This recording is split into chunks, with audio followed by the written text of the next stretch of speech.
Python yetu yenye version ya 3.13. Tunaingia kwenye Chrome, mwisho wa siku tunaenda moja kwa moja tuna search hapo Python. Itakuja itafunguka hapo hiyo Python, welcome to python.org.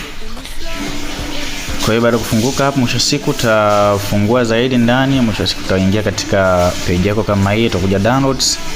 Download Python yako ni version ya 3.13.0. Mwisho wa siku utaanza kudownload pale at the installer au at the setup. Mwisho wa siku utakuja Thailand, utaifungua kwenye file lako ili kujua kwamba imefunguka wapi, ili kwa ajili ya kwenda kufanya installation. Open hapo. Baada ya kuopen itakuja itafunguka kama hivi, installation install Python 3.13 hiyo .0. Then utakuja utacustomize either use admin privilege au admin Python expert. Then utacustomize hapo. Kuna hizi option, it's very important. Usije ka install bila hizi vitu kuweza kujiwekea hapo kuviarao.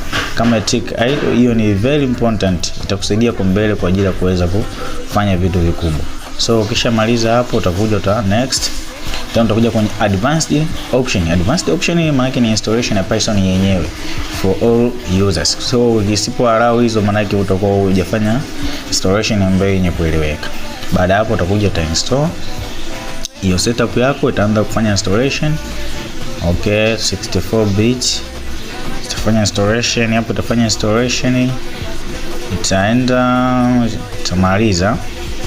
So it's very important, and this is the window 10.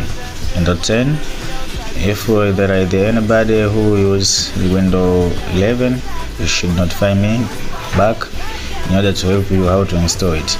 But for window 10s, it is like that. So after that inakuwa hapo setup was successful. Kwa baada hapo utakuja utailani. Ukiilani unailani as a command prompt. Command prompt inakuja kuelezea ni nini kwenye computer. So kisha learn as a command prompt, taandika kwanza Python iso then version. Hii inatuonyesha kwamba je imekuwa installed, though Python 3.13.0 iko well installed. Then after that unakuja kuiangalia hiyo idle ambayo niliwaambia, it's very important in Python programming language. So na yenyewe utakuja kuitest if it is work. So utakuja utaandika hapo point, then utaweka hizo bracket, commas hizo juu, then utaandika kitu chochote au arm it down.